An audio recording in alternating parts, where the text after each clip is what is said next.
মৰমৰ ছাত্ৰ-ছাত্ৰীসকল, ইয়াৰ আগৰ ভিডিঅ'ত অনুশীলনী R2ৰ 20 নম্বৰ প্ৰশ্নলৈকে মই ইতিমধ্যে আলোচনা কৰিছো। আজি আহাচোন তাৰ পিছৰখিনি চাওঁ। 21 নম্বৰ প্ৰশ্নটোত কৈছে ঘড়ী এটাৰ মিনিটৰ কাটাডালৰ দৈৰ্ঘ্য 20 মিলিমিটাৰ। আধা ঘণ্টাত মিনিটৰ কাটাডালৰ আগটোৱে কিমান দূৰ অতিক্ৰম কৰিব? অংকটো ভালকৈ বুজিবৰ কাৰণে এইখিনিতে মই এটা সৰু ঘড়ী আঁকি দেখুৱাইছো। ধৰি ললো ঘড়ীটোৰ মিনিটৰ কাটাডাল আমাৰ ইফালে 9ত লাগি আছে প্ৰথম, ঠিক আছে। আমাৰ ইফালে কি থাকে 12, 3 আৰু 6। মই জাস্ট চাৰিফালৰ চাৰিটা সংখ্যা লিখি লৈছো, ইয়াৰ মাজত 1 2 এইখিনি থাকিব। মিনিটৰ কাটাডাল ধৰি লোৱা হল প্ৰথম এই 9টোৰ ফালে পোনাই আছে আৰু এই কাটাডালৰ দৈৰ্ঘ্য আমাৰ কিমান দি দিছে 20 মিলিমিটাৰ, হয়নে? তাৰ পিছত এতিয়া আমাক কি কৈছে আধা ঘণ্টাত মিনিটৰ কাটাডালৰ আগটোৱে কিমান দূৰ অতিক্ৰম কৰিব। এতিয়া আধা ঘণ্টা হ'বলৈ হলে এই কাটাডাল চোৱা ঘূৰি আহি যদি 12টোত লগ লাগে তেতিয়া হলে 15 মিনিট হ'ব। আধা ঘণ্টা হ'বলৈ হলে সি এপাক সম্পূৰ্ণ 180 ডিগ্ৰী ঘূৰি আহি 3 ফালে পাবহি লাগিব, হয়নে? 9ৰ পৰা 3 লৈ যেতিয়া সম্পূৰ্ণ ঘূৰিব আধা পাক, তেতিয়াই আমি কি কওঁ আধা ঘণ্টা হোৱা বুলি কওঁ। এপাক ঘূৰি দিলেতো 1 ঘণ্টা হ'ব, আধা ঘণ্টা হ'বলৈ হলে আমাৰ আধা পাক ঘূৰিব লাগিব, তাৰ মানে 180 ডিগ্ৰী ঘূৰিব লাগিব। এতিয়া এই মিনিটৰ কাটাডালৰ দৈৰ্ঘ্য দি দিছিলে আমাৰ 20 মিলিমিটাৰ। চোৱাচোন কাটাডাল সম্পূৰ্ণ আধা ঘণ্টাৰ কাৰণে ঘূৰি দিওঁতে 180 ডিগ্ৰী কোণ বনাইছে, লগতে ই চোৱাচোন অৰ্ধবৃত্তৰ নিচিনা হোৱা নাইনে, হয়নে? অৰ্ধবৃত্তটোৰ নিচিনা হৈছে, সম্পূৰ্ণ আধা ঘূৰিছে আৰু সেই অৰ্ধবৃত্তটোৰ ব্যাসাৰ্ধ দি দিছে। এই কাটাডালৰ দৈৰ্ঘ্যই এটা সাইডৰ দৈৰ্ঘ্যই কি বুজাইছে আমাৰ বৃত্তটোৰ ব্যাসাৰ্ধৰ নিচিনা বুজাই আছে। গতিকে কিমান দূৰ অতিক্ৰম কৰিব খুদিছে, তাৰ মানে কি কাটাডাল ইয়াৰ পৰা সম্পূৰ্ণ ঘূৰি গৈ এই 3টো পাওঁতে সম্পূৰ্ণ আধা পাক ঘূৰোতে কিমান দূৰ গ'ল। তো এইটোৱে অৰ্ধবৃত্তটোৰ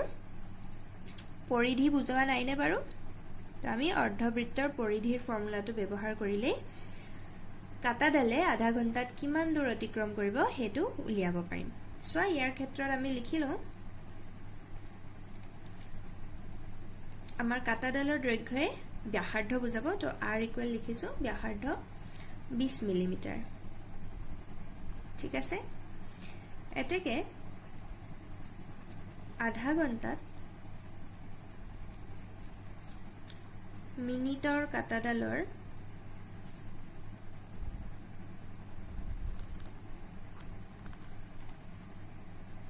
আগটোৱে অতিক্ৰম কৰা দূৰত্ব কি কলো আমি কেনেকে পাম অৰ্ধবৃত্তৰ পৰিধি উলিয়ালে হ'ল, যিহেতু ই আধা পাক ঘূৰিছে। তো বৃত্তৰ পৰিধি কেনেকে উলিয়াই, বৃত্তৰ পৰিধিৰ সূত্ৰটো আছিল 2πr। তো ইয়াক আধা কৰি দিলে অৰ্ধবৃত্ত হৈ যাব। আধা কৰা মানে কি 2ৰে হৰণ বা আধাৰে পূৰণ। আধাৰে পূৰণ মানে 2ৰে হৰণ বুজায়, কাৰণ 2টোতো তলত থাকে, হয়নে? এতিয়া 2 2 কেনসেল, তো সূত্ৰটো হয় আচলতে πr। তো কেনেকে পালো মই এপাক দেখুৱাই দিছো। সম্পূৰ্ণ বৃত্তৰ পৰিধি উলিয়াও 2πr, অৰ্ধবৃত্ত হলে তাক আধা কৰি দিব লাগিব।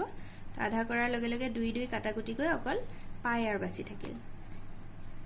এতিয়া পাই মানে আমি কি জানো 22/7 আৰু r টো কিমান দিয়া আছিলে 20 মিলিমিটাৰ। তো এতিয়া কাটাকুটিটো নাযায় আমাৰ, গতিকে 20 আৰু 22 পূৰণ কৰিলে 440 হ'ব ডিভাইডেড বাই 7। এতিয়া লাষ্টত 7ৰে 440ক হৰণ কৰি দিলেই হ'ল। 7 6 গুণ 42, 44 হলে 2 থাকিল 20 হ'ল। 7 2 গুণ 14, 6 থাকিব 60, 7 8 গুণ 56, 4 থাকিব 40, 7 5 গুণ 35। আমি দুটা ডিজিটে উলিয়াইছো দশমিকৰ পিছত 62.85 মিলিমিটাৰ দূৰত্ব অতিক্ৰম কৰিব। এইটোৱে হ'ল আমাৰ এনসাৰ। বুজি পাইছা? ইয়াৰ পিছত 22 নম্বৰ প্ৰশ্নটোত কৈছে 100 মিটাৰ বাহু বিশিষ্ট বৰ্গাকাৰ উদ্যান এখনৰ ভিতৰ ফালে চৌহদৰ কাষে কাষে 5 মিটাৰ বহল এটা ৰাস্তা ৰখা আছে। ৰাস্তাটোৰ কালি উলিয়াব লাগে। এতিয়া ধৰি লোৱা এইখনেই তোমালোকৰ প্ৰশ্নত কোৱা উদ্যানখন। ইয়াৰ বাহুৰ জোখ আমাৰ কিমান দি দিছিলে 100 মিটাৰ আৰু বৰ্গাকাৰ যেহেতু গতিকে সবফালে আমাৰ দৈৰ্ঘ্য 100 মিটাৰ হ'ব যেহেতু বৰ্গৰ চাৰিওফালে বাহুবোৰ সমান হয় তাৰ পিছত কি কৈছিলে ভিতৰ ফালে এটা ৰাস্তা আছে তো সোৱা এইখন চৌহদৰ ভিতৰ ফালে উদ্যানখনৰ ভিতৰ ফালে এটা ৰাস্তা আছে আৰু ৰাস্তাটোৰ বহলটো আমাক কৈ দিছে 5 মিটাৰ তো সবফালে 5 মিটাৰ বহল এফালেও 5 মিটাৰ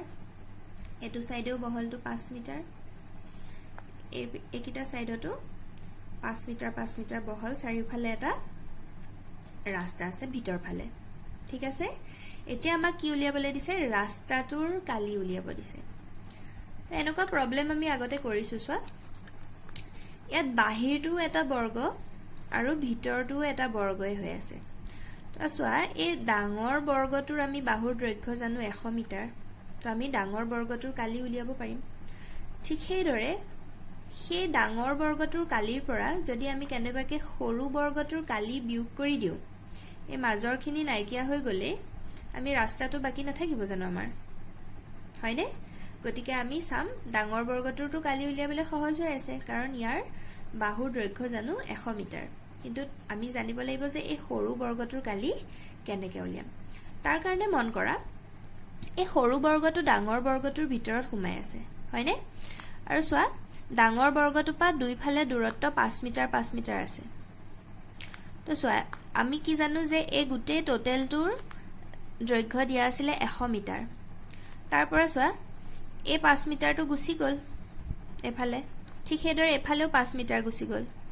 তো ইফালে 5 ইফালে 5 মুঠতে 10 মিটাৰ গুছি গল তো 100 পা 10 গলে এই ভিতৰৰ যিখিনি জায়গা বাছি থাকিল তাৰ দৈৰ্ঘ্য কিমান হ'ব 90 মিটাৰ নহয়নে বাৰু কাৰণ ইফালেও 5 গল হিফালেও 5 গল ৰাস্তাত তো মাজৰখিনি 100 পৰা হে 5 দুটা বিয়োগ কৰিব লাগিব তেতিয়া 90 মিটাৰ থাকিব ঠিক হেদৰে যেহেতু বৰ্গাকাৰ আছিল তো এই ভিতৰৰ বৰ্গটোৰ চাৰিওফালৰ বাহুবিলাকৰ জোখ কিমানকে হ'ব 90 মিটাৰকে হ'ব হয়নে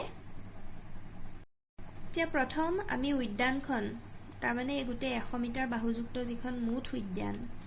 ৰাস্তাটোৰ সৈতে উদ্যানখনৰ কালি উলিয়াম তো উদ্যানখন যেহেতু বৰ্গাকৃতিৰ বুলি আমাক কৈ দিছে গতিকে কালিটো আমি কেনেকৈ পাম l স্কয়াৰ কৰিলে পাম বৰ্গৰ কালি বা l * l বুলিও লিখিব পাৰা তো আমি বাহুৰ দৈৰ্ঘ্য জানো 100 তো 100 স্কয়াৰ কৰিলে কিমান পাম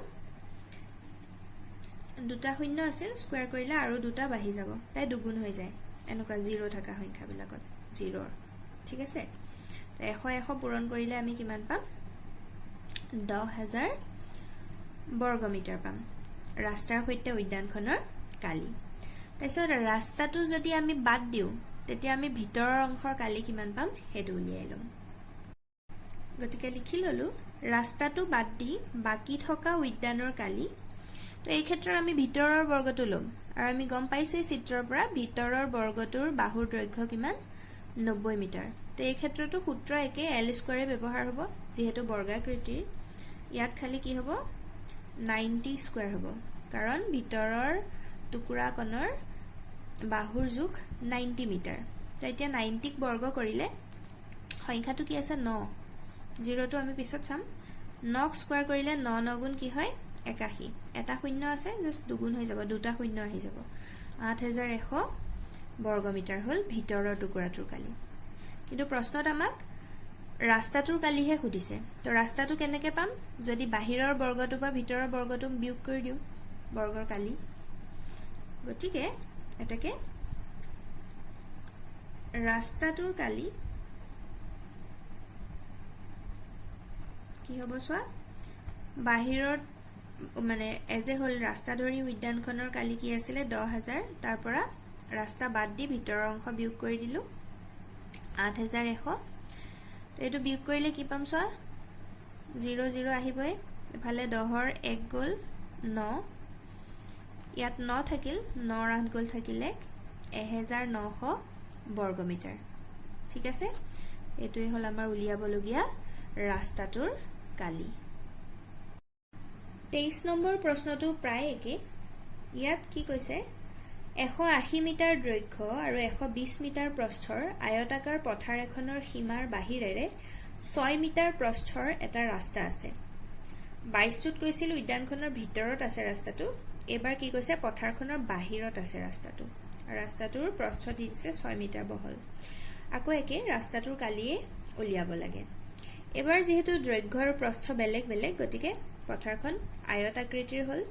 আৰু আমি আয়তৰ কালিৰ সূত্ৰ ব্যৱহাৰ কৰিব লাগিব আগৰ দৰে বুজিবৰ সুবিধাৰ কাৰণে এদৰে চিত্ৰটো বনাই ললো ইয়াত কি কৈছিলে চোৱা এখন আয়তাকাৰ পথাৰ আছে আৰু পথাৰখনৰ বাহিৰ ফালে ৰাস্তা আছে তো আমি ধৰি ললো পথাৰখন কোনখন এই ভিতৰৰ আয়তটো আমাক দিয়া পথাৰখন এই পথাৰখনৰ দৈৰ্ঘ্য কিমান দিছিলে 180 মিটাৰ তো আমি ধৰি ললো এইখনৰ দৈৰ্ঘ্য 180 মিটাৰ আৰু প্ৰস্থ কিমান দিছিলে 120 মিটাৰ হয়নে ইয়াৰ চাৰিওফালে বাহিৰ ফালে ৰাস্তা আছে আৰু ৰাস্তাটোৰ প্ৰস্থ কিমান দিছে 6 মিটাৰ তাৰ মানে এফালেও 6 মিটাৰ বহল এফালেও 6 মিটাৰ সবফালে 6 মিটাৰ বহল ৰাস্তাটো হল তেতিয়া হলে চোৱা এই ৰাস্তাটোৰ সতি বাহিৰৰটোটো এটা আয়তে গঠন কৰিছে তো এটোৰ দৈৰ্ঘ্য কেনেকৈ উলিয়াম এতিয়া আমি ইয়াৰ পৰা ইয়ালৈকে কিমান বুলি দি দিছে 180 বুলি দি দিছে তাৰ চোৱা দুই ফালে 6 মিটাৰ বহল ৰাস্তা আছে তো 6 6 12 তো 180 লগত 12 যোগ কৰি দিলে আমি ইয়াৰ পৰা ইয়ালৈকে নাপাম জানো হয়নে কিমান দিছে চোৱা একনৰ পৰা এখিনলৈকে ভিতৰৰ টুকুৰাটো 180 দি দিছে আৰু একন 6 মিটাৰ আৰু এফালৰ কোনো ৰাস্তা 6 মিটাৰ গতিকে মুঠ দৈৰ্ঘ্য উলিয়াবলৈ হলে আমি গোটেই কেইটা যোগ কৰি দিব লাগিব তো 180 লগত 6 6 12 যোগ কৰি দিব লাগিব 12 যোগ কৰি দিলে আমি ৰাস্তাৰ সৈতে গোটেই আয়তাকাৰ পথাৰখনৰ দৈৰ্ঘ্যটো কিমান পাম 192 মিটাৰ যেহেতু ৰাস্তাটো বাহিৰ ফালে আছে তো আমি যোগ কৰিম আগৰ প্ৰশ্নটোত ৰাস্তাটো ভিতৰ ফালে আছিল গতিকে আমি বিয়োগ কৰিছিলো ঠিক সেইদৰে এই প্ৰস্থটো উলিয়াবলৈ যাওঁতে ভিতৰৰ পথাৰখনৰ প্ৰস্থ দিয়া আছিল 120 তাৰোটো দুই ফালে 6 মিটাৰ ৰাস্তা আছে গতিকে 120ৰ লগত 12 যোগ কৰি দিলে প্ৰস্থ পাম 132 মিটাৰ এতিয়া ৰাস্তাটোৰ কালি উলিয়াবলৈ যাওঁতে একে বাহিৰৰ আয়তটোৰ কালিৰ পৰা ভিতৰৰ আয়তটোৰ কালি বিয়োগ কৰি দিলে ৰাস্তাটোৰ কালি পোৱা যাব প্ৰথম উলিয়াও আয়তাকাৰ পথাৰখনৰ কালি তাৰমানে ভিতৰৰ অংশ একেই সূত্ৰ ব্যৱহাৰ হ'ব দিশ পূৰণ প্ৰস্থ আয়তৰ কালি উলিওৱাৰ সূত্ৰ দিশটো আমাক কিমান দিছিলে পথাৰখনৰ 180 পূৰণ প্ৰস্থ দিয়া আছিল 120 তো এইকেইটা পূৰণ কৰিলে কিমান পোৱা যাব চোৱা পিছফালেটো দুটা 0 লাগিবই ইয়াৰ 0 দুটা 0 লাগিব 12 আনগুণ 96 6 উকলিল 9 12 গুণ 12 9 21 তো 21600 বৰ্গমিটাৰ হ'ব পথাৰখনৰ কালি তাৰ পিছত ৰাস্তাটোৰ সৈতে পথাৰখনৰ কালি উলিয়াম তাৰমানে ৰাস্তাটোক ধৰিলে এই বাহিৰৰ আয়তটোৰ কালি উলিয়াম তো বাহিৰৰ আয়তটোৰ কাৰণেও একে সূত্ৰ ব্যৱহাৰ হ'ব দিশ পূৰণ প্ৰস্থ খালি ইয়াত মই ক্যাপিটেল ব্যৱহাৰ কৰিছো দুইটা বেলেগ বেলেগ বুজাবৰ কাৰণে গতিকে ৰাস্তাৰ সৈতে দিশ কিমান 192 মিটাৰ আৰু প্ৰস্থ আমি কিমান পাইছিলো 132 মিটাৰ 132 মিটাৰ তো এইকেইটা পূৰণ কৰি দিলে আমাৰ ৰাস্তাটোৰ সৈতে পথাৰখনৰ কালি ওলাব তোমালোকে পূৰণটো নিজে কৰি চাবা 25344 বৰ্গমিটাৰ ওলাব এতেকে আমি ৰাস্তাটোৰ কালিহে লাগে আমাক হয় নহয় তো ৰাস্তাটোৰ কালি কেনেকৈ উলিয়াম ৰাস্তাৰ সৈতে পথাৰখনৰ কালি পাইছিলো 25344 বৰ্গমিটাৰ তাৰ পৰা ৰাস্তাত নাথাকাকে ৰাস্তাৰ বাদ দি ভিতৰ অংশৰ কালিটো বিয়োগ কৰি দিলে হ'ল 21600 তো এটো বিয়োগ কৰি দিলে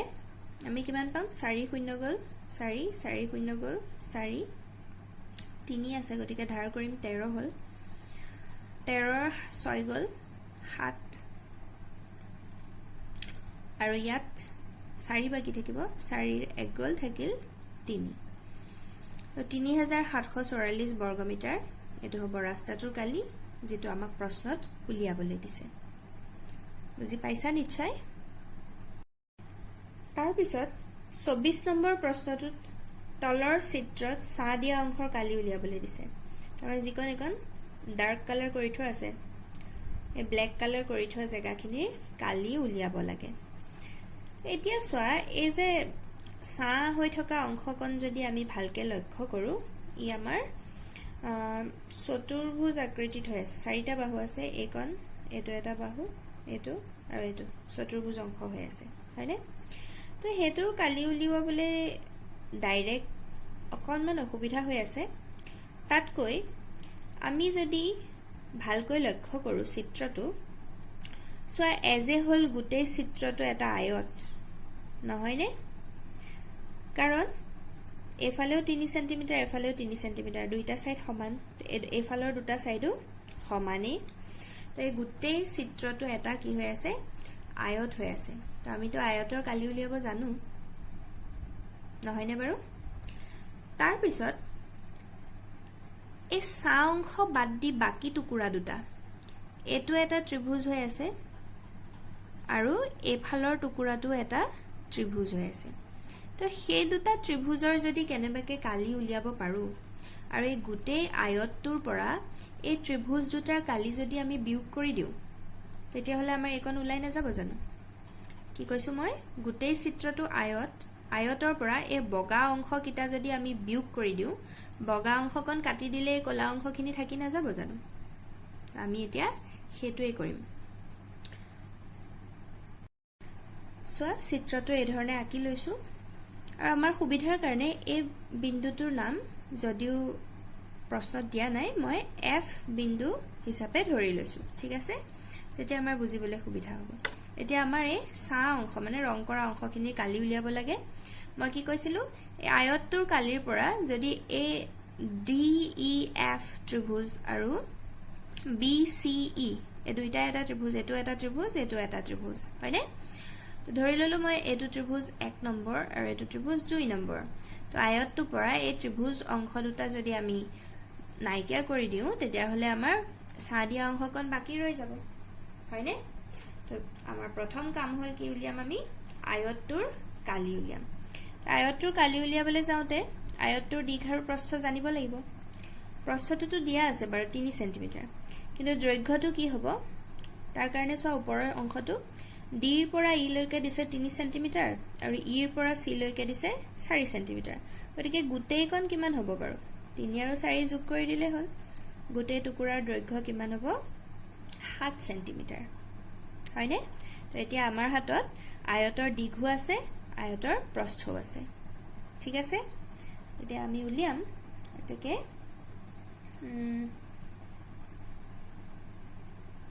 আয়তটোৰ কালি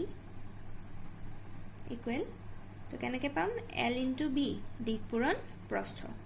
তো দিশটো হল 7 আৰু প্ৰস্থটো 3 21 বৰ্গমিটাৰ এটো হল আয়তটোৰ কালি এতিয়া সো আমি এই দুইটা ত্ৰিভুজৰ কালি উলিয়াব লাগিব হয়নে তো তাৰ কাৰণে প্ৰথম উলিয়াও ত্ৰিভুজ DEF ৰ কালি তে ত্ৰিভুজৰ কালি উলিওৱাৰ সূত্ৰটো কি আছিল হাফ ইনটু ভূমি পূৰণ উচ্চতা এতিয়া মন কৰিবা এই DEF ত্ৰিভুজটোৰ কাৰণে তে আমি সাম ইয়াৰ ভূমি কি হ'ব ভূমি বুলি কওঁতে আমি জেনাৰেলি আমাৰ পৃথিৱীৰ সমান্তৰালকৈ থকা ৰেখাডাল ধৰো তো এডালে ধৰি ললো এফালৰ ডালো লব পাৰো যেহেতু ই এটা সমকোণী ত্ৰিভুজ তো আয়তৰ প্ৰত্যেকটো কোণে 90 ডিগ্ৰী তো এটো এটা সমকোণী ত্ৰিভুজ তো মই ধৰি ললো DE ডাল ভূমি ঠিক আছে DE উচ্চতা কি বুজাব এই ভূমিৰ ওপৰত 90 ডিগ্ৰী হৈ থকা ৰেখাডালে ত্ৰিভুজটোৰ উচ্চতা বুজাব তো হেডাল কি হয় DF বুজি পাইছানে মই DE ডাল ভূমি বুলি ধৰিছো DEF ত্ৰিভুজটোৰ কাৰণে গতিকে উচ্চতা কিহে বুজাব তাৰ ওপৰত লম্বভাৱে জিডাল বাহু আছে সেই বাহুডালে উচ্চতা বুজাব গতিকে DF ডাল হল উচ্চতা তো এতিয়া আমি মানবিলাক বহুৱাম হাফ ইনটু DE কোন আমাক দিয়া আছে 3 সেমি বহুৱাই দিলো কিন্তু DF কোন কিমান হ'ব চাও আহা এই গুটে D ৰ পৰা A লৈকে একন 3 সেমি বুলি আমাক দি দিছে আৰু লগতে F ৰ পৰা A লৈ এই সৰু টুকুৰাকণ 1 সেন্টিমিটাৰ বুলি দিছে তো আমাক ডি ৰ পৰা এফ লেহে লাগে গতিকে চোৱা এই 3 ৰ পৰা এই 1 কণ বিয়োগ কৰি দিলে আমি বাকি থকা কণ নেপাম জানো তাৰ মানে ডি এফ কণ কিমান হ'ব 3 ৰ 1 গল 2 সেন্টিমিটাৰ তো 2 2 কেনসেল হৈ গল তো ডি ই এফ ত্ৰিভুজৰ কালি কিমান পালো 3 বৰ্গমিটাৰ ঠিক আছে নেক্সট আমি কি উলিয়াম বি সি ই ত্ৰিভুজৰ কালি উলিয়াম হয়নে মই এখিনতে কৰি দেখুৱাইছো পেজটো লুটিয়াই দিলে ছবিটো চাবলৈ অসুবিধা হ'ব মই ইয়াতে লিখিছো নেক্সট ত্ৰিভুজ বি সি ই ৰ কালি তো এটো সূত্ৰ একে হাফ ইনটু ভূমি পূৰণ উচ্চতা তো হাফ ইনটু এটা বি সি ই ত্ৰিভুজৰ ক্ষেত্ৰত তো আমি ভূমি এডাল লৈ লব পাৰো সি ই আৰু উচ্চতা কি হ'ব সি ই ৰ ওপৰত লম্বভাৱে থকা বাহুটো গতিকে সি ৰ পৰা বি লৈকে ত্ৰিভুজটো আছে গতিকে বি সি ডাল হ'ব আমাৰ উচ্চতা হয় এতিয়া মানবিলাক বহুৱাম সি ই দিয়া আছে 4 সেন্টিমিটাৰ আৰু বি সি হল 3 সেন্টিমিটাৰ তো 2 ৰে 4 ক দুবাৰ যাব কাটাকুটি 3 দুগুণ 6 বৰ্গ সেন্টিমিটাৰ মই আগৰটো সব মিটাৰ মিটাৰ লিখিলো এটো বৰ্গ সেন্টিমিটাৰ হে হ'ব দে আগৰ কিটাও প্ৰথম আয়তটোৰ কালি পাইছিলো 21 বৰ্গ সেন্টিমিটাৰ ডি ই এফ ত্ৰিভুজৰ কালি পাইছিলো 3 বৰ্গ সেন্টিমিটাৰ আৰু বি সি ই ত্ৰিভুজৰ কালি কিমান পালুগৈ 6 বৰ্গ সেন্টিমিটাৰ এতিয়া আমাক সা দিয়া টুকুৰাটোৰ কালি লাগে তো আমি কি কৰিম এই গুটে ডাঙৰ আয়তটোৰ পৰা দুইটা ত্ৰিভুজৰ কালি বিয়োগ কৰি দিলে আমাৰ সা টুকুৰাৰ কালি পাই যাম তো সা অংশৰ কালি পাম আয়তৰ কালি মাইনাস প্ৰথম ত্ৰিভুজ ডি ই এফ ৰ কালি মাইনাস দ্বিতীয় ত্ৰিভুজ বি সি ই ৰ কালি তো এতিয়া চোৱা 21 এই দুইটা সংখ্যাৰ আগত বিয়োগ চিন আছে গতিকে সংখ্যা দুটা আমাৰ যোগ হ'ব আৰু আগফালে যেহেতু বিয়োগ চিন আছে বিয়োগডালটো লাগিবই সংখ্যা কিটা একে চিন থাকিলে যোগ হয় গতিকে 6 3 9 হল লাষ্টত 21 ৰ 9 গল কিমান থাকিব বাৰু 12 বৰ্গ সেন্টিমিটাৰ গতিকে সা অংশৰ কালি আমি কিমান পালুগৈ 12 বৰ্গ সেন্টিমিটাৰ ঠিক আছে এতিয়া এইটো অনুশীলনীৰ লাষ্ট অংক 25 নম্বৰটোত কৈছে তলৰ চতুৰ্ভুজটো কালি উলিওৱা তো ইয়াত এটা চিত্ৰ দিয়া আছে আমি যদি ভালকৈ লক্ষ্য কৰো ই যদিও ত্ৰিভুজকে ভাগ কৰা আছে এজে হল কিন্তু এটা চতুৰ্ভুজ আৰু এই গুটে চতুৰ্ভুজটো কালি উলিয়াবলৈ দিয়া হৈছে এতিয়া চিত্ৰটোৰ মই বাউণ্ডাৰীটো সো অকমান বলকে আকি দেখুৱাই দিছো গুটে বাউণ্ডাৰীটো যদি আমি লক্ষ্য কৰো ই এটা চতুৰ্ভুজ এ বি সি ডি এটো এটা চতুৰ্ভুজ আকৃতি হৈ আছে ইয়াক বাৰো মাজত ত্ৰিভুজকে ভাগ কৰা আছে হেতু পিছৰ কথা এতিয়া আমি গুটে চতুৰ্ভুজটো কালি উলিয়াব লাগে এই যে ত্ৰিভুজ ভাগ কৰি থৈছে সেই ত্ৰিভুজবোৰে আমাক সহায় কৰিব গুটে চতুৰ্ভুজটো কালি উলিওৱা আমি যদি মন কৰো সোৱা প্ৰথম এ বি এফ এটো এটা ত্ৰিভুজ হয়নে এ বি এফ এটো এটা ত্ৰিভুজ আৰু সোৱা এফ টুত এই যে সিম্বলটো দিয়া আছে এটোই কি বুজায় সমকোণ মানে 90 ডিগ্ৰী বুজায় যেহেতু এটা কোণ 90 ডিগ্ৰী তো ই হল এটা সমকোণী ত্ৰিভুজ এতিয়া সোৱা সমকোণী ত্ৰিভুজৰ 90 ডিগ্ৰীৰ বিপৰীত ফালে থকা বাহুটোক অতিভুজ বুলি কোৱা হয়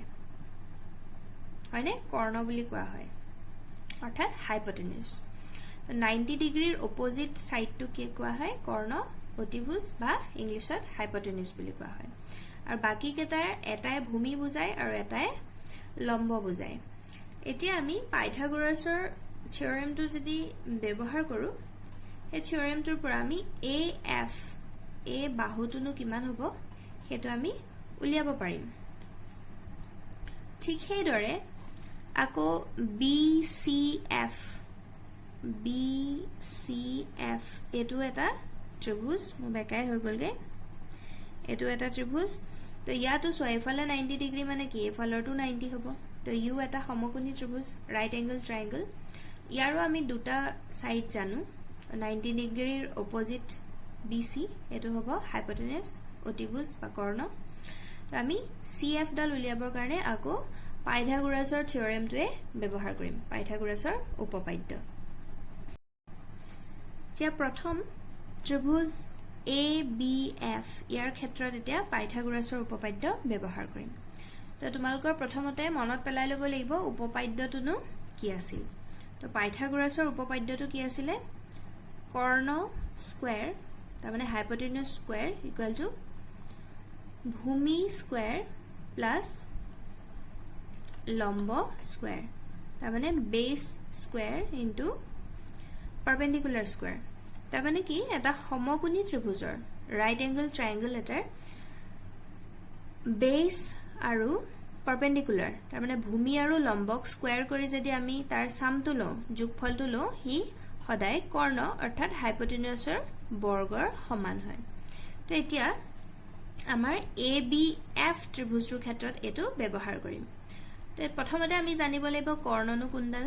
আৰু মই কি কৈছো 90 ডিগ্ৰীৰ বিপৰীত দিশত থকা বাহুটোৱে হল ত্ৰিভুজটোৰ কৰ্ণ তো ইয়াত ABF ত্ৰিভুজটোত 90 ডিগ্ৰী এংগলটো আছে Fত তো তাৰ বিপৰীত বাহুটো হল AB তো AB হল আমাৰ কৰ্ণ কৰ্ণ স্কয়াৰ হয় ইকুৱেল টু ভূমি স্কয়াৰ প্লাস লম্ব স্কয়াৰ তো বাকি দুটা বাহুৰ এটাক ভূমি আৰু এটাক লম্ব ধৰিলেই হল তো মই BF ক ভূমি হিচাপে ধৰিছো তো ভূমি স্কয়াৰ প্লাস লম্বডাল হ'ব তেতিয়া হলে AF তো AF স্কয়াৰ হৈ যাব হয়নে তো এতিয়া আমি মান বিলাক ব্যৱহাৰ কৰিম ইয়াতে AB ডাল দিয়া আছে 4 সেমি গতিকে 4 স্কয়াৰ হ'ব BF দিয়া আছে 3.6 স্কয়াৰ প্লাস AF স্কয়াৰ তো আমি নাজানোৱে তো হেতু তেনেকে ৰাখি দিম ঠিক আছে তো 4 স্কয়াৰ 4 4 গুণ 16 আৰু 3.6 ক স্কয়াৰ তাৰ মানে 3.6 দুবাৰ পূৰণ কৰিলে আমি পামগৈ 12.96 পূৰণটো নিজে কৰি চাবা প্লাস AF স্কয়াৰ তো ইয়াৰ পৰা 16 আৰু 12.96 আগফালে একো নাই মানে প্লাস এফালে আনিলে কি হ'ব minus 12.96 equal to AF square তো ইয়াৰ পৰা আমি AF স্কয়াৰৰ ভ্যালুটো কিমান পাম 16 ৰ পৰা 12.96 বিয়োগ কৰিব লাগিব তো বিয়োগ কৰিবলৈ যাওতে 16 ত যদিও দশমিক নাই আমি 0.00 বহাই লব পাৰো নহয়নে বাৰু তেতিয়া হলে আমি মাইনাস কৰিলে বিয়োগফলটো আমাৰ ওলাবগৈ 3.04 তোমালকে কৰি চাবা তো AF স্কয়াৰটো পামগৈ 3.04 এতিয়াতো আমাক অকল AF হে লাগে তো AF উলিয়াবলে হলে কি কৰিম 3.04 ৰ বৰ্গমূল লব লাগিব আমি 3.04 ৰ স্কয়াৰ ৰুট উলিয়াব লাগিব এতিয়া পইণ্টত থাকিলে আমি হৰণ পদ্ধতিৰে বৰ্গমূল উলিয়াম তো এটো মই আগতে আলোচনা কৰিছিলো আগৰ প্ৰবলেমত তথাপিও মই আকৌ এবাৰ শিকাই দিছো যেহেতু বহুত লৰাছলি এটো খেলিমেলি কৰা আমি সংখ্যাটো লিখি লম 3.04 দশমিকৰ পিছৰখিনি দশমিকৰ ফালৰ পৰা দুটা দুটাকে ভাগ কৰিম তো পিছফালে থাকা হলে আৰু ভাগ কৰিলো হেতেন ইয়া দুটাই আছে তো ভাগ কৰিলো আৰু দশমিকৰ আগৰখিনিও দশমিকটোৰ ওচৰৰ পৰা দুটাকে ভাগ কৰিম কিন্তু ইয়াতটো এটাই আছে তো হি সিঙ্গলে থাকি যাব এতিয়া আমি নেউতাখন ইয়াত কি মাতো স্কয়াৰৰ নেউতা মানে 2 দুগুণ 3 3 গুণ তেনেকুৱাকে মাতো এতিয়া 1 এগুণ 1 2 দুগুণ 4 তিনিটোতকে তো ডাঙৰ হৈ যাব প্ৰথম এটা এটাকে কৰিম আমি হয়নে তো আমি 1 এগুণ 1 হে দিব পাৰিম কাৰণ 2 দুগুণ 4 টো আমাৰ ডাঙৰ হৈ যায় তো 3 পৰা 1 গলে কিমান থাকিব 2 থাকিব তা দশমিক ওপৰলে যাব জোড়া হিচাপে নামি আহিব এই যে চিনডাল দি লৈছো এই কাৰণে এজ এ জোড়া নামি আহিব সাধাৰণ হৰণত আমাৰ কি হয় এটা এটা সংখ্যা নামে কিন্তু ইয়াত জোড়া হিচাপে থাকে এটা ওপৰৰ সংখ্যাটো কি কৰে আমি দুগুণ তো 1 দুগুণ 2 তো ইয়াৰ পিছফালে কিবা এটা দিব লাগিব আৰু হেতুৱে ইয়াটো দিব লাগিব 7 মান দি চাওচোন কি হয় ইয়াত যদি 7 দিও 7 দিয়ে পূৰণ কৰিব লাগিব 7 7 গুণ 49 ৰ 9 গলিল 4 7 দুগুণ 14 14 4 হৈ গল 18 8 বাৰ দিলে আমাৰ বেছি হৈ যাব এটা আমি বিয়োগ কৰিলে 14 ৰ 9 গল থাকিল 5 ইয়াত 9 ৰ 8 গল থাকিল 1 কিমান বাকি থাকিল 15 বাকি থাকিল যে আমি দশমিকৰ পিছত সাধাৰণতে দুটা সংখ্যা উলিয়াও ইয়াত নেক্সট ওপৰৰ পৰা নমাবলৈ যদিও একো নাই আমি 0 আছে বুলিতো ধৰি ল'বই পাৰো পিছফালে আমি 0 বহুৱাই ল'লে একো সুবিধা নাই কিন্তু এটা 0 বহুৱাব নোৱাৰো জোড়া হিচাপে বহুৱাব লাগিব দুটা 0 তো লাষ্টত এই দুটা 0 নমাই আনিলে কিমান হ'ব 1500 হৈ যাব তো এতিয়া আমি ওপৰৰ সংখ্যাটো চাম কি আছে দশমিকটো আমাৰ কনসিডাৰ নকৰো ওপৰত আছে 17 দশমিকটো আমি নাচাও তো তাক দুগুণ কৰি দিলে হল 17 দুগুণ 34 তো ইয়াত যি সংখ্যা দিও ওপৰটো সেই একে সংখ্যাই দিব লাগিব তো এতিয়া আমি চাও কি দিলে হ'ব আই থিংক 4 বাৰ মানত যাব নেকি তো 4 ৰে পূৰণ কৰিব লাগিব 4 4 গুণ 16 ৰ 6 1 উকলিল 4 4 গুণ 16 একে 17 1 উকলিল 4 3 গুণ 12 একে 13 5 দিলে বেছি হৈ গলহেতেন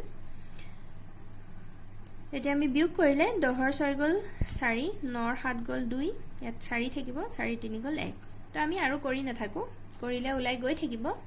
কিন্তু আমি দশমিকৰ পিছত দুটা সংখ্যালৈকে কৰিলেই হল নহলে ইমানটো কৰি থাকিবলৈ পৰীক্ষাত সময়ও নাপাবা তো আমি AF ৰ মানটো কিমান পালোগৈ 1.74 সেন্টিমিটাৰ ঠিক আছে তো হেতু এতিয়া চোৱা মই চিত্ৰটোত ব্যৱহাৰ কৰি দিম AF একন পালোগৈ 1.74 সেন্টিমিটাৰ ঠিক আছে কিয় উলিয়াইছো গম পাবা বাৰু আচ্ছা মই এখিনতে কৈ দিছো আমি যদি চিত্ৰটো ভালকে মন কৰো সোয়া ABC এটো এটা ডাঙৰ ত্ৰিভুজ আৰু ACD এটো এটা ত্ৰিভুজ তো হে দুটা ত্ৰিভুজ লগ লাগিও আমাৰ চতুৰ্ভুজটো মিলি আছে গতিকে আমি প্ৰথমতে আসলতে হে দুটা ত্ৰিভুজৰ কালি উলিয়াই দিয়া হলে হয় কিন্তু কালি উলিয়াবলৈ যাওতে ভূমি পূৰণ উন্নতি কৰিবলৈ দুইটা ত্ৰিভুজৰ ক্ষেত্ৰত AC ডাল ভূমি তাৰ ওপৰত উন্নতি কিডাল এডাল উন্নতি BF আৰু এডাল উন্নতি DE কাৰণ তাৰ ওপৰতে লম্ব হৈ আছে দুইটা ত্ৰিভুজৰ কাৰণে হয়নে ABC ত্ৰিভুজৰ কাৰণে সোয়া এ BF ডাল যেহেতু লম্ব তো যাৰ ওপৰত আছে AC বাহুৰ ওপৰত আছে লম্বডাল গতিকে AC ডাল ভূমি ঠিক তেনেকে ACD ত্ৰিভুজৰ কাৰণেও AC ডালে ভূমি ভূমিৰ ওপৰত এডাল উচ্চতা আছে তো দুইটা ত্ৰিভুজৰ কাৰণে উচ্চতাটো দিয়া আছে BF ও দিয়া আছে 3.6 সেন্টিমিটাৰ আৰু DU দিয়া আছে 0.7 সেন্টিমিটাৰ তো আমি যদি ভূমিডাল উলিয়াই লব পাৰো অৰ্থাৎ AC ডাল যদি জানো তেতিয়া আমি দুইটা ত্ৰিভুজৰে কালি উলিয়াই যোগ কৰি দিলে চতুৰ্ভুজটো কালি পাম তো সেই কাৰণে আসলতে মই এই যে AF আৰু CE ৰ মানবোৰ উলিয়াই আছো কাৰণ পাইথাগোৰাছৰ উপপাদ্য ব্যৱহাৰ কৰাৰ বাহিৰে আমাৰ বেলেগ কোনো সুবিধা নাই কাৰণ ABC হিটো সমকোণী নহয় এটা টুকুৰা দুটাহে সমকোণী ত্ৰিভুজ তেতিয়া হলে নেক্সট BCF এই ত্ৰিভুজৰ কাৰণে পাইথাগোৰাছৰ সূত্ৰ ব্যৱহাৰ কৰিম তে ত্ৰিভুজ BCF ৰ কাৰণেও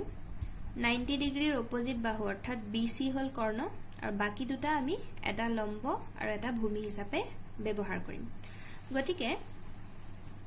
সো আমি কি লিখিম কৰ্ণ square BC square equal to লম্ব BF ডালকে ধৰিছো BF স্কয়াৰ প্লাস ভূমি হ'ব হিটো বাহু গতিকে CF স্কয়াৰ ঠিক আছে তোমালকে চিত্ৰটো বহিত আকি লবা আকি লৈ চাই যাবা মিলাই BC আমাক দিয়া আছে 5 স্কয়াৰ BF দিয়া আছে 3.6 স্কয়াৰ CF নাজানো গতিকে হে ধৰণে ৰাখি দিম এতিয়া 5 5 গুণ 25 আৰু 3.6 ক বৰ্গ কৰিলে 12.96 পাম পূৰণটো কৰি চাবা আৰু CF স্কয়াৰ ইয়াৰ পৰা 25 minus 12.96 equal to CF square 12.96 ইফালে আনিলে মাইনাস হৈ যাব তো ইয়াৰ পৰা CF square টো কিমান পাম 25 পৰা 12.96 বিয়োগ কৰি দিম একে 25.00 বুলি আমি ধৰি লম বিয়োগ কৰিলে বিয়োগফলটো পাম গৈ 12.04 তো নিজে কৰি চাবা ইয়াৰ পৰা আমি CF কেনেকৈ উলিয়াম 12.04 ৰ বৰ্গমূল উলিয়াম আগৰ নিচিনাকৈ মই আকৌ এবাৰ কৰি দেখুৱাই দিছো 12.04 পইণ্টৰ পিছফালৰ খিনি দশমিকৰ ওচৰৰ পৰা দুটাকে ভাগ কৰো আগফালৰ খিনিও দশমিকটোৰ সাইডৰ পৰা দুটাকে ভাগ কৰো এতিয়া সোৱা 3 3 গুণ 9 4 4 গুণ 16 12তকৈ ডাঙৰ হৈ যাব গতিকে 3 3 গুণ 9 ব্যৱহাৰ কৰিম তো 12 পা 9 গলে 3 থাকিব দশমিক ওপৰলৈ গল জোড়াটো নামি আহিব 304 হৈ গল তো ওপৰত কি সংখ্যা আছে 3 দুগুণ হলে 6 তো পিছফালে আমি যি বহুৱা হেতু ওপৰটো বহুৱাব লাগিব এতিয়া নেক্সট আমি 4 মান দিলে হ'ব 4 4 গুণ 16 6 1 উকলিল 6 4 গুণ 24 একে 25 256 এতিয়া 14 6 গল থাকিল 8 9 5 গল 4 48 বাকি থাকিল তেতিয়া হলে সোয়া মই আকৌ কৈছো দশমিকৰ পিছত দুটা সংখ্যা উলিয়াম তো এফালে একো নাই যদিও 0 দুটা আছে বুলি ধৰি ললে হেকেটাকে তললে নমাই আনিলো ওপৰত কি আছে 3.4 পইণ্টটো কনসিডাৰ নকৰিলে 34